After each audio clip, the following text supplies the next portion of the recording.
আপনাদেরকে পরামর্শ দেই, যেভাবে আপনারা কোরআন শেখেন, যেভাবে হাদিসকে গুরুত্ব দিয়ে পড়েন, ঠিক সেইভাবেই নবী মুহাম্মদ সাল্লাল্লাহু আলাইহি ওয়াসাল্লামের পবিত্র জীবনীটাকে শুরু থেকে শেষ পর্যন্ত পড়ে শেষ করতে হবে।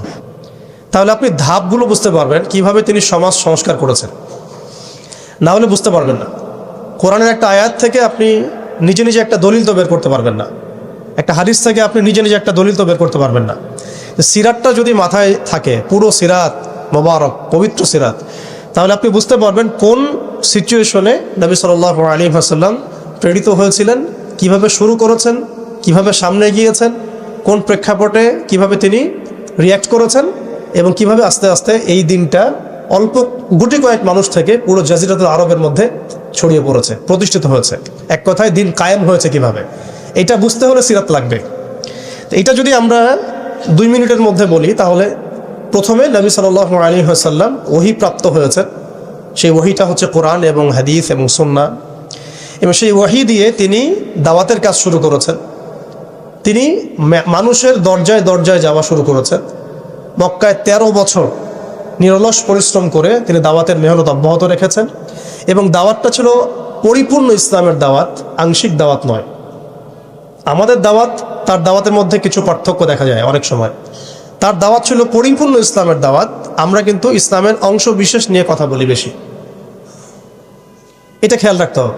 তিনি দাওয়াতের কাজ করেছেন পরিপূর্ণ ইসলামের দাওয়াত, উদখুলু ফিস সিলমি কাফা, এর উপর আমল করার জন্য।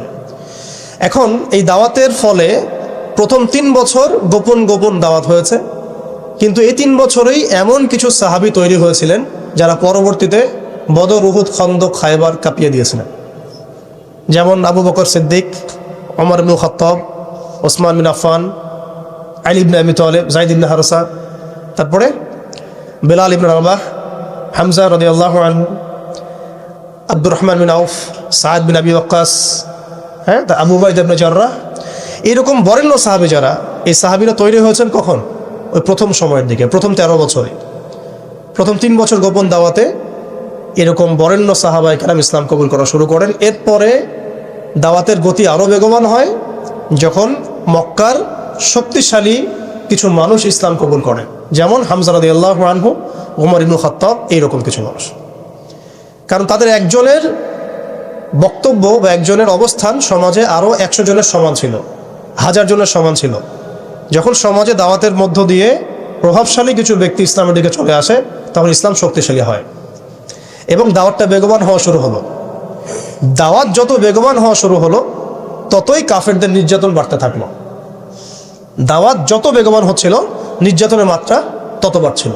আমরা বিপরীতভাবে বলতে পারি, নির্যাতনের মাত্রা যত বাড়ছিল, দাওয়াতও তত বেগবান হচ্ছে। আজকের বিষয় তাই হচ্ছে। ইসলামকে মুছে ফেলার যত চেষ্টা করা হচ্ছে, ইসলাম ততই ছড়িয়ে পড়ছে, আলহামদুলিল্লাহ। তো এই বিষয়গুলো সিরাত থেকে দেখবেন সব মিলে যাবে। ওই যে আইয়ামে জাহিলিয়াতের বর্ণনা দিলাম, এখনকার বিশ্বে এই প্রত্যেকটা জাহিলিয়াত মজুদ আছে। প্রথমে যে আইয়ামে জাহিলিয়াতের যে খাসলতগুলো বললাম, সেগুলো এখনকার বিশ্বে শতভাগ মজুদ আছে। এটা অনেক লম্বা আলোচনা। এখন তো মানুষ সরাসরি মুসলিমরা লাত, উজ্জা, হবল, মানাতের ইবাদত না করলেও অদৃশ্য কিছু শিরকি মতবাদের ইবাদত করে, যেমন গণতন্ত্র, যেমন কমিউনিজম, ধর্মনিরপেক্ষতাবাদ, তারপরে জাতীয়তাবাদ, তারপরে এথিজম, নাস্তিকতা। এগুলো কিছু পশ্চিমা মতবাদ। এগুলো দেখা যায় না, ছোঁয়া যায় না, ভার্চুয়াল, ইনভিজিবল, কিন্তু এগুলো একটা আদর্শ।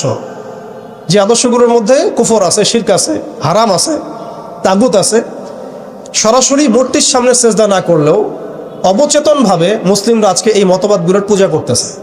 এটাও শিরকের মধ্যেই পড়ছে, আংশিক হইলেও। কোনো কোনো ক্ষেত্রে যদি আকীদা ঠিক না থাকে, তাহলে পরিপূর্ণ শিরক হবে। এখন যাই হোক, ওই জাহালাতগুলো এখন দূর হয় নাই, বরং বহু উঁচু স্তরে এটা সমাজে ছড়িয়ে পড়েছে। আরও মাদক, সেটা কি থেমে গেছে? আইয়ামে জাহিলিয়াতের মাদক এখন বরং আরও উঁচু স্তরে আছে। কোন মুসলিম কান্ট্রি আছে যেটা মাদক মুক্ত? আরবের মধ্যেও দেখবেন মানুষ ওপেনে মাদক খাচ্ছে এখন, আরবের মধ্যেই। যারা গিয়েছেন, যাওয়া আসা করেন, তা তো দেখেনি ভাষা।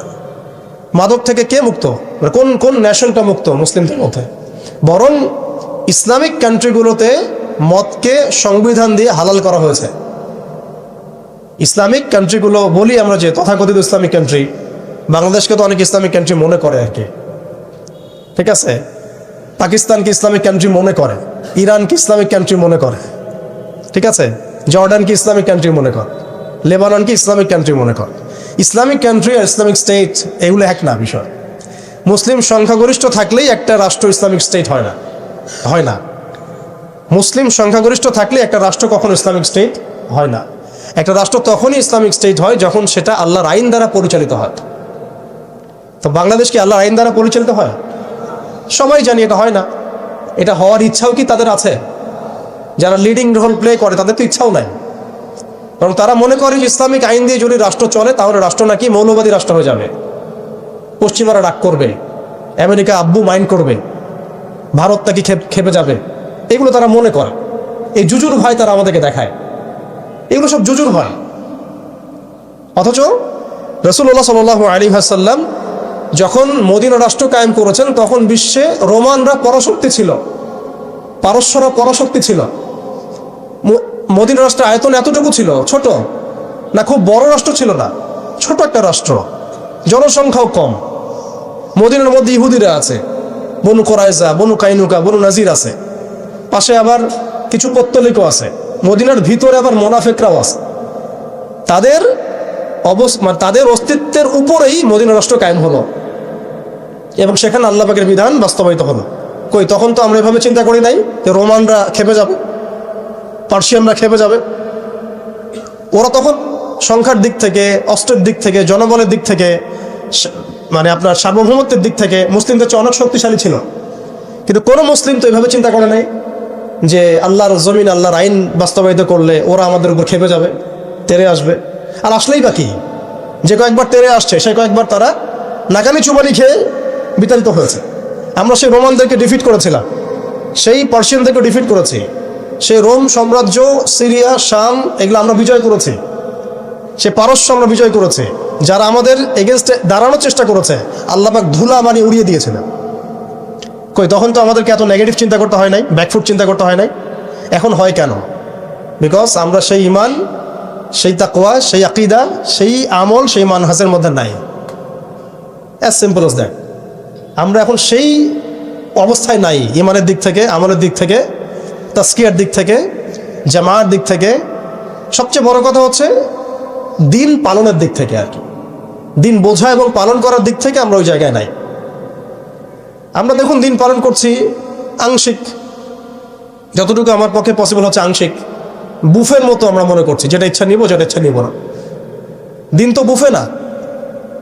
উদখুলু ফিস সিলমি কাফা মানে হচ্ছে দিনে আমাকে পরিপূর্ণরূপে প্রবেশ করতে হবে। যখন যেটা আমার সামনে আসবে আমাকে সেটা করতে হবে। ফরজ হয়েছে নামাজ পড়তে হবে, জাকাত ফরজ হলে জাকাত দিতে হবে, হজ ফরজ হলে হজ করতে হবে। আমার এখানে অপশনাল কোনো থিঙ্কিং এর তো সুযোগ নাই। পর্দা ফরজ হলে পর্দা করতে হবে, ইভেন জিহাদ ফরজ হলে জিহাদও করতে হবে। যেটা ফরজ হবে সেটা করতে হবে, যেটা ওয়াজিব সেটা করতে হবে, যেটা সুন্নাহ সেটা আমল করতে হবে। এখানে তো আমার অপশন নাই যে আল্লাহ আমি পর্দাটুকু বাদ দিয়ে দাও আমার জন্য, নাউজুবিল্লাহ, আমার জন্য মদটাকে হালাল করে দাও, নাউজুবিল্লাহ, আমার জন্য জেনাকে হালাল করে দাও, নাউজুবিল্লাহ। এটা কি সম্ভব? কিন্তু আমরা এই সিস্টেমগুলোর মধ্য দিয়ে আল্লাহর হালালকে হারাম করছি, হারামকে হালাল করছি। তো আমি বলছিলাম ওই জাহালাতের এই না সুদভিত্তিক সিস্টেম দূর হয়েছে, আর না সেই মাদক দূর হয়েছে, আর না সেই শিরক দূর হয়েছে, আর না গোত্রীয় হানাহানি দূর হয়েছে। গোত্রীয় হানাহানি কি দূর হয়েছে? না। এখন হানাহানি গণতান্ত্রিক ভাষায় করলে জায়েজ, তাই না? গণতান্ত্রিক লেভেল দিয়ে হানাহানি, মারামারি, কাটাকাটি, মিছিল, মিটিং, শোডাউন, রাস্তায় কোপাকুপি সব জায়েজ। কিন্তু ইসলামের পরিভাষায় যদি আমরা জিহাদ ফি সাবিলিল্লাহ বলি তাহলে আটকে ওঠে, বাপরে বাপ কি অবস্থা, তাহলে মৌলবাদী, জঙ্গি, সন্ত্রাস। ছাত্ররা যা করেছিল জুলাইয়ে, এই কাজটার 10%ও যদি দাড়ি টুপি বলাটা করতো তাহলে মনে হয় বাংলাদেশেও সব মসজিদ সিলগালা মেরে দিত, সব মাদ্রাসা সিলগালা করে দিত, তাই না? মানে গণতান্ত্রিক পরিভাষায় এই ফিতনাগুলো জায়েজ, তাই না? ফিতনা মানে পরীক্ষা, ফিতনা মানে শব্দ কি? পরীক্ষা। এই পরীক্ষাই তো আমরা। কিন্তু ইসলামিক পরিভাষা যদি আমরা ইবাদত বলি, ইসলামিক পরিভাষা একটা ইবাদত, সেটা নাজায়েজ হয়ে যাচ্ছে।